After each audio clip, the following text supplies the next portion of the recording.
Conflict affects people in different ways. For some, when we engage in even minor conflict, it can deplete us, and we'll do anything we can to avoid it, believing it's an awful thing to endure. We can feel that ripple effect of conflict in our systems for days or weeks. And for others, we can experience conflict as not only an opportunity to learn, but a healthy conflictual dialogue with a partner, for example, can energize us. It can help us feel empowered and open to growth and symbolize a shift in perspective or consciousness that might even ignite a sense of novelty. It can help us feel connected.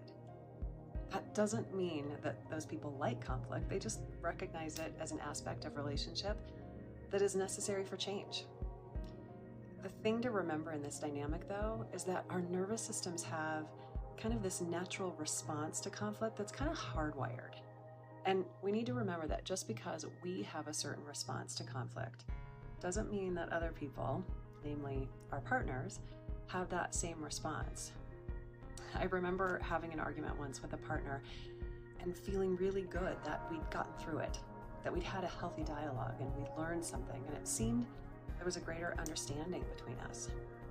Then I came to discover that my partner, over a week later, was still reeling from the visceral impact that it had happened at all.